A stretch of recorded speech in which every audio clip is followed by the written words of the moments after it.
For years we have been talking about the changes that we would need to see to heal the world and secure the happiness of future generations. But now we know, or need to know, that the time for talk alone is done, and the time to unite, to share, to serve, and to see the change that needs to be has come. As we awaken to the remembrance that we can heal the world, we also remember that it is something that can only be achieved together. For each one of us holds or hides inside our being an essential part of the plan for universal peace. And so we tender this humble plea that for the love of all things known and unknown, you might take a few short moments to hear with your heart the words which we speak. For it is our deepest desire, our life's only path and purpose, to learn how we may work collectively and thereby inspire as many people as possible to enter a new world of peace and harmony together.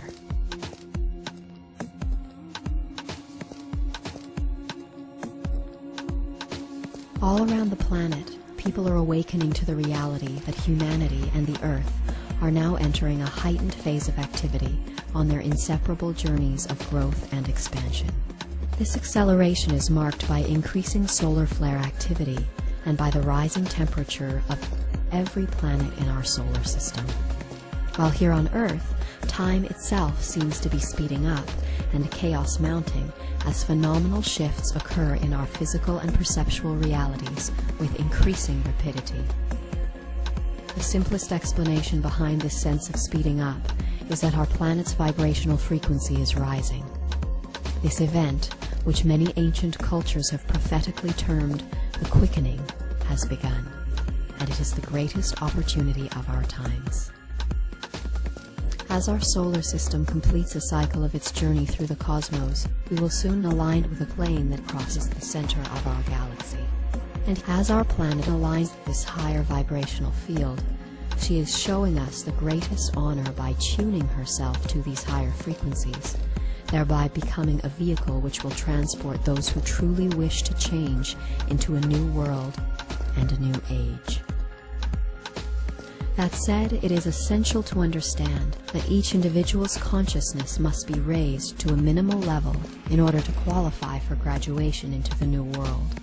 For the key to success at the time of transition is vibration, and one must harmonize with the higher frequencies of the planet if they wish to remain with her beyond the shift. It is therefore imperative to understand that it is only the demonstration of love that shall positively affect a person's consciousness and vibratory rate to the level that they may make a successful transition into the new world.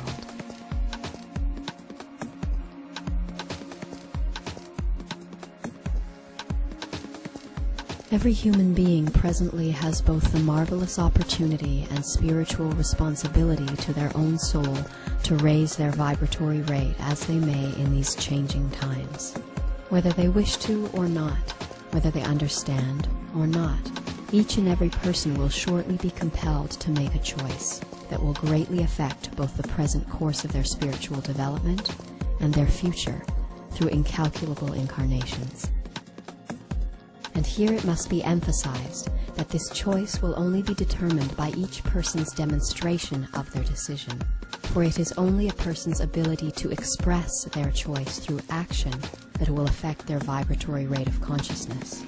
And it is this which shall establish whether that person has opted to move forward with that which is new and vital, or whether he has chosen to remain a part of the old world consciousness, which is today in a state of demise, as preparations are made for its imminent and permanent elimination from planet Earth. And herein lies humanity's choice. Will we continue to support the warped and crumbling structure of the old world by living to better our individual place within it?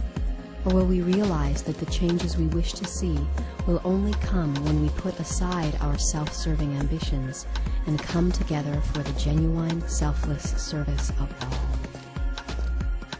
The capacity for change lies within each one of us, for if it can be agreed that a change is needed, And if it can also be agreed that the change we would wish to see is not going to come from our current self-serving system of governance and authority, then we may realize that some deeper part of us is waiting for someone else to make that change. And further examination may then lead us to the realization that there is no one else.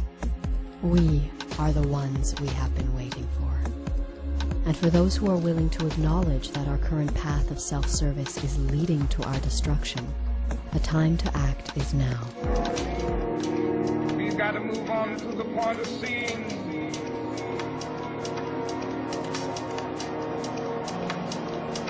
day when justice, brotherhood, peace dwell throughout society. So what can we do? How can we affect the changes we would wish to see in the world? The answer, fortunately, is much simpler than most would imagine. Since the dawn of recorded history, it has been a common misconception that a group or individual can change the world by altering the hearts and minds of others. For there are as many opinions as there are people on this planet, and as evidenced by our history, attempting to align them all to one view is not only an act of futility, it is also one of willful dominance. And it is this self-serving will to change and overpower others that is responsible for all of the conflict on our planet today. Gratefully, ours is an infinitely easier task, born from the immutable truth that in order to change the world, one has only to change oneself. And though it is true that the impact of one person changing oneself might go unnoticed in the relative chaos of our days, it must be realized that if everyone on the planet who wanted peace and harmony were to start living for those ideals rather than for themselves, the world would change. All across the planet there are hundreds of millions of people who want to see the same changes as you, and who would put all that supports this current system of self-service aside if they thought it might make a difference. But now they are waiting, just as you have been, for a sign that they are not alone in wanting something better for the world. And until we let them know that we are here, and that together we can make a difference, they will continue to trudge down the path that leads to our inevitable destruction. And so the answer that we support as to how we may heal the world lies not in altering the hearts and minds of others, but in inspiring them to live according to what they know is true, with peace and harmony, in cooperation rather than competition, for the greater good of all.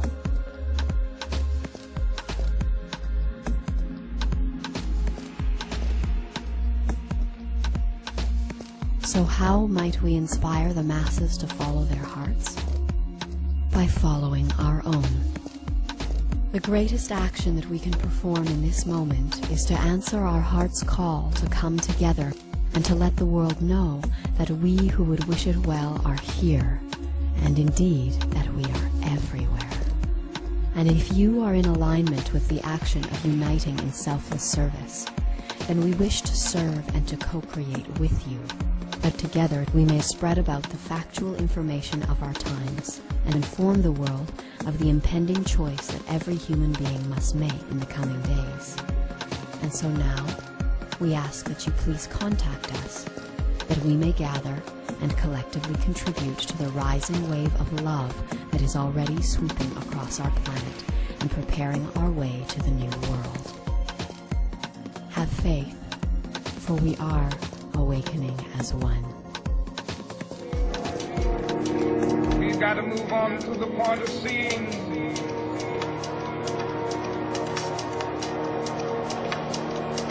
day when justice, brotherhood,